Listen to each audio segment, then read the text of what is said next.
Hello, my dear student. I am Krishna Kumar.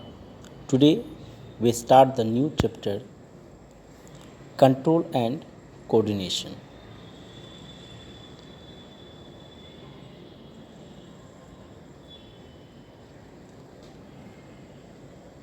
The control, as we know, it means when we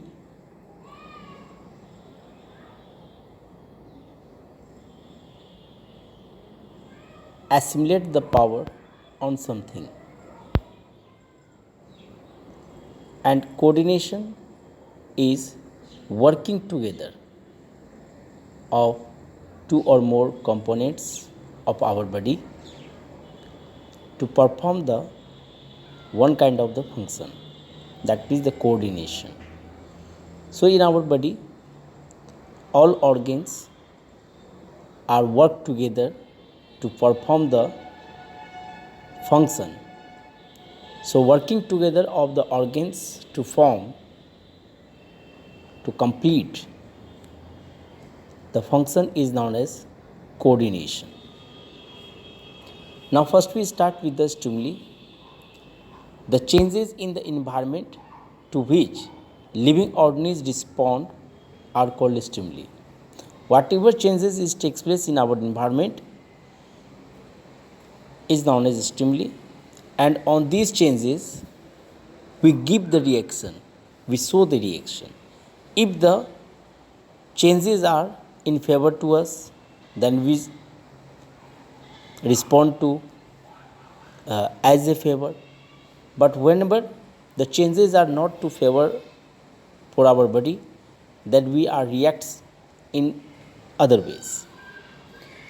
So the changes which one is takes place in environment such as heat, cold, sound, smell, taste, touch, pressure, gravity, or in water, all are known as the stimuli, and on such type of the changes our body show some reaction and give the react. Living organisms respond to stimuli in the form of body movements. That means whenever we want to give the any kind of response to any kind of stimuli, then we should be move our body parts and give the reaction to the stimuli. For example, when we touch any hot object, suddenly our body or any part of our body is touched with the hot objects, then we pull down or pull back our body parts to protect them from the hot body parts or hot objects, so that the movement in our body is the response and the hot body is the stimuli. The coordination, for a proper response to a stimulus, many organs in the body should work together. The working together of various organs in an organism to produce a proper response to a stimulus is called coordination.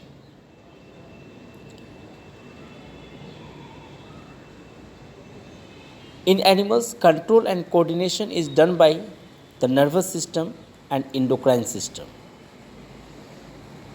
That means in our body there is the nervous system and the endocrine system.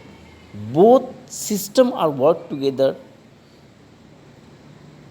to control the function and coordinate all these functions. But in plants, there is not the nervous system and the endocrine system, so that in plants control and coordination is done by chemical substance called plant hormones or phytohormones. There are several kind of the hormones are produced in the plants to give the reaction to give the action and to control the all kind of activities in the plants or the movements or biological activities, and also to protect from the changeable environment.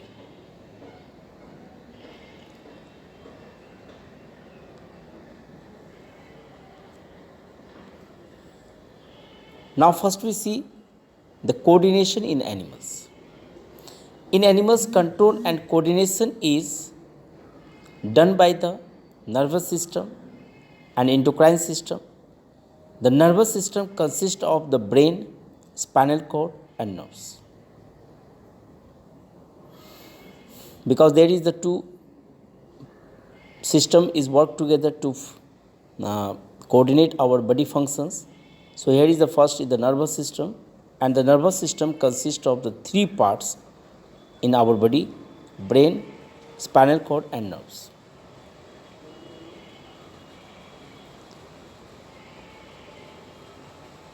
Receptors. These are the sense organs which receive the stimuli and pass the message to the brain or the spinal cord through sensory nerves. There are the five kinds of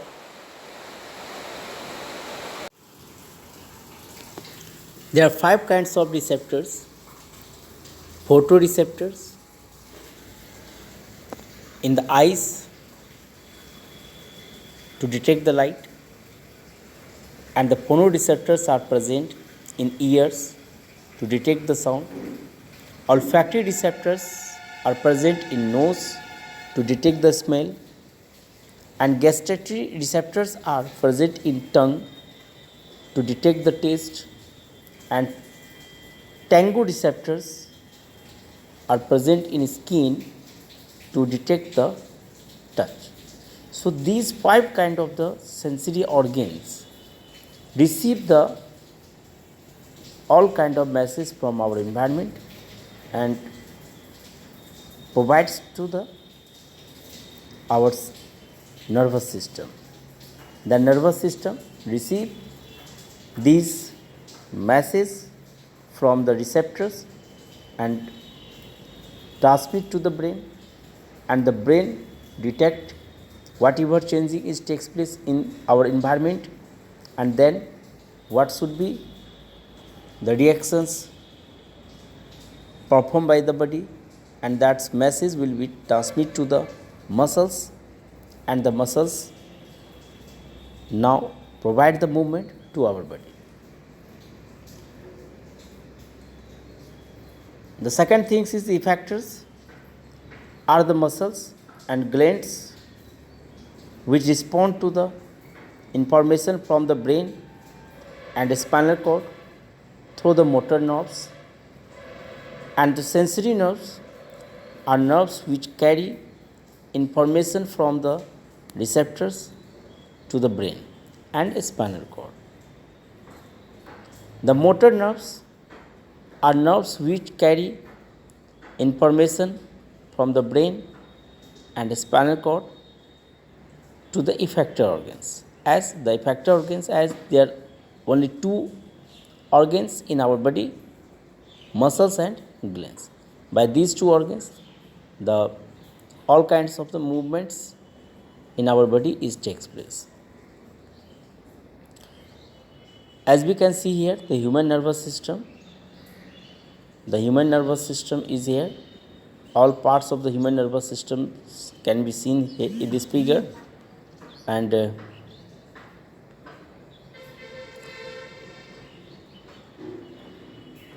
clearly you can be see here the cerebellum, spinal cord,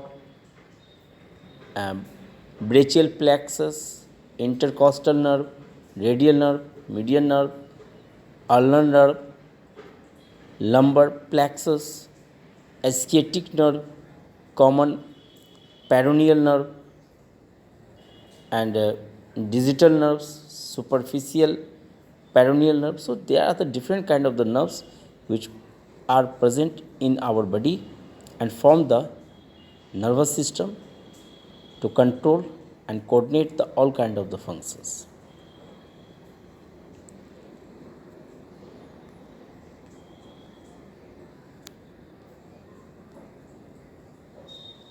Human nervous system is consist of the three parts. The human nervous system consists of the two parts, central nervous system and peripheral nervous system. The central nervous system consists of the brain and spinal cord, and the peripheral nervous system consists of nerve system, cranial nerves arising from the brain and spinal nerves arising from the spinal cord. So all nerve system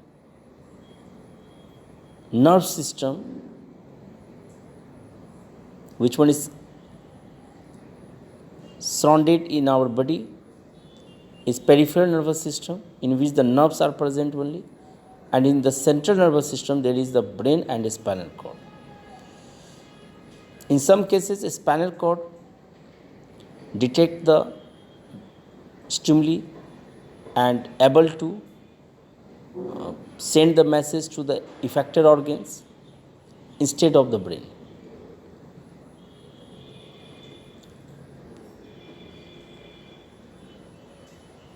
Thank you, my dear students, for watching my video. Again, I come with the new video in the new class. Thanks.